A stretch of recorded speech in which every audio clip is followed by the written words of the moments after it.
Now that we understand what an artificial turf system actually is, let's talk about what threatens it, because every artificial turf system has enemies. It doesn't matter if you spent $5,000 on a backyard putting green or $50,000 on a luxury landscape. It does not matter if you're maintaining a $2 million sports field complex. The enemies are the same. The only thing that changes is the speed at which one enemy can attack. So, in reality, most turf systems don't fail because of age. They fail because of damage. And most of that damage comes from 5 predictable enemies. If you understand these enemies and actively fight them, you can dramatically extend the life of your turf investment. So let's break these down.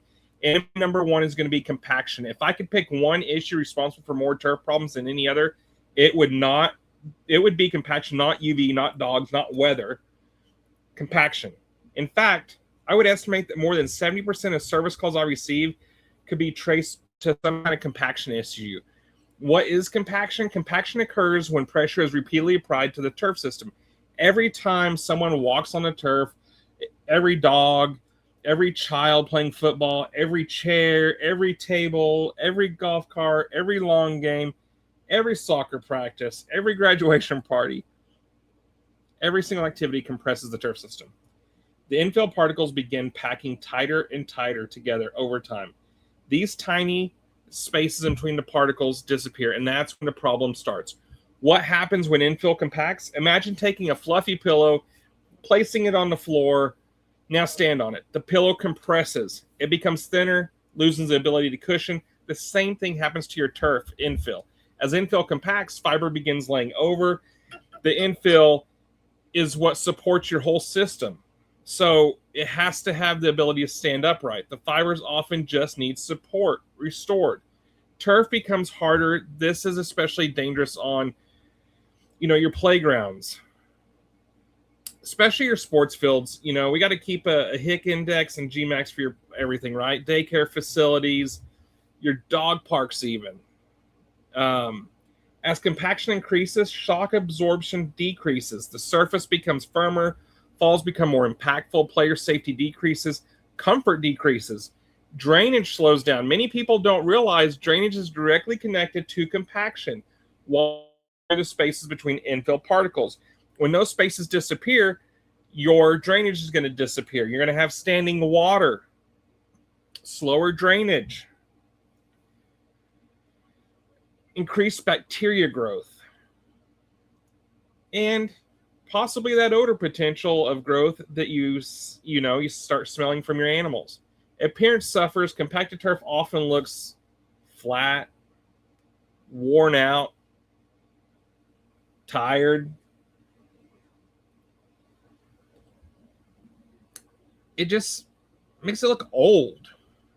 So even if the turf is only a few years old, areas most vulnerable to the compaction, pay attention to these areas real quick. The dog traffic lanes. Dogs tend to run in the same path repeatedly. Around the gates where people enter and exit from the same location. Under furniture. Patio furniture creates constant downward pressure. Around pools, foot traffic is always concentrated around pools. Playground areas. Children repeatedly impact the same areas, right underneath the slides. Sports field hash marks, right in between the hash marks.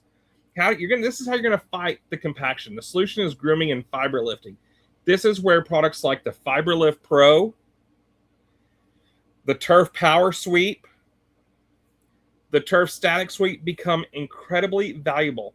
This helps restore fiber position and redistribute the infill between it before it permanently gets your turf. Okay, the second one's a sneaky one. It's the enemy. It's going to be your debris. What is debris? When most people hear debris, they think leaves. But debris is much more than that. Debris also includes your dust, dirt, pet hair. Pet hair is a biggie. Human hair. Human hair is a biggie, especially on indoor sports complexes. And then you have pollen. Your grass clippings from, areas around, tree seeds, especially, pine needles.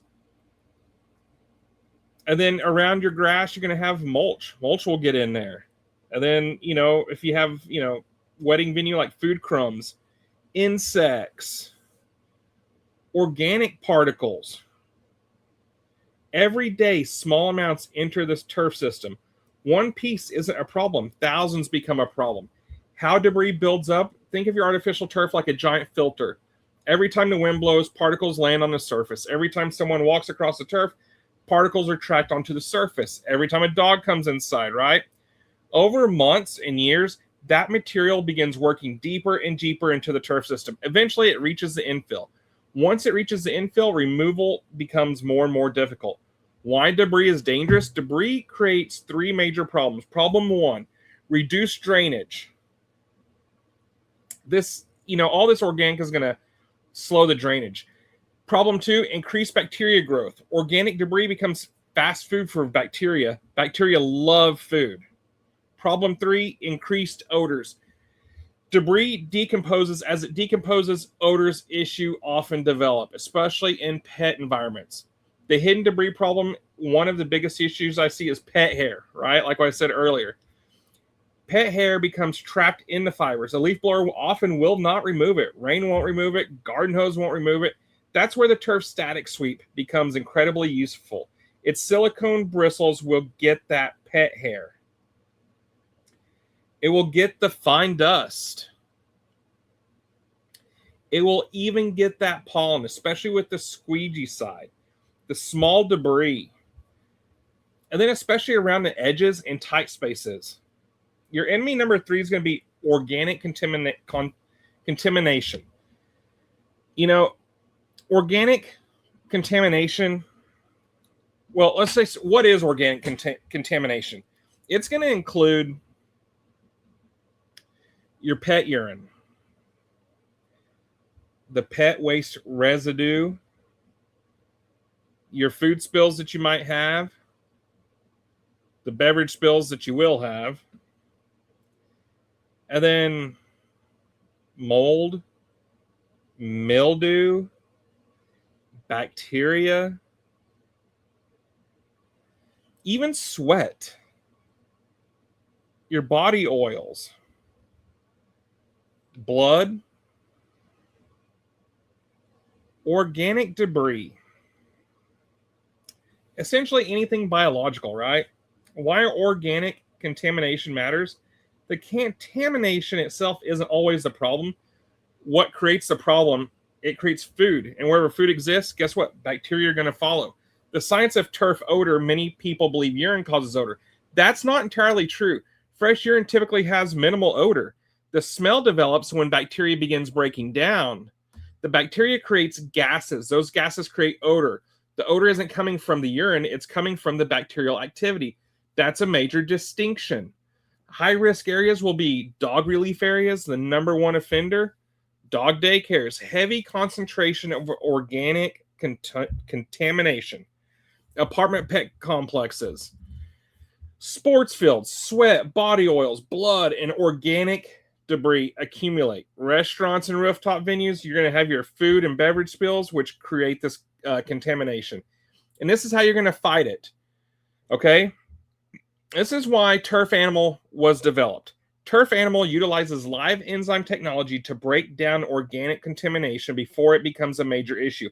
Additionally, the ZapGuard technology is going to help reduce that static cleaning for the turf. Okay, enemy 4 is going to be UV exposure. Okay, UV exposure is constant. Every day your turf is exposed to UV 365 year after year. Everything's going to degrade with UV. So what UV damage looks like, early signs include, obviously, the fading, the dryness, loss of flexibility, fiber brittleness. Over time, UV damage can weaken the fibers. Why quality matters? This is why UV stabilization is so important. High quality products contain UV inhibitors that will help of the aging much sooner. Why maintenance helps? Maintenance won't stop UV exposure, but it helps identify the problems early.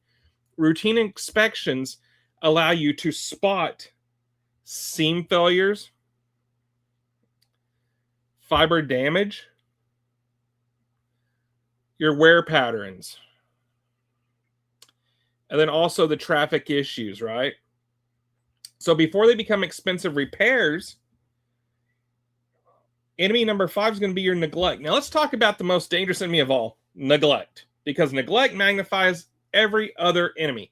What neglect looks like? Neglect sounds like dramatic, but it's usually starts small: skipping brushing, ignoring debris, not cleaning pet areas, overlooking drainage issues, missing seaming inspections, postponing maintenance. Months become years, small issues become expensive problems. What neglect causes? Neglect leads to compaction. Then your odors, drainage failures, then your seam separation, fiber matting, infill contamination.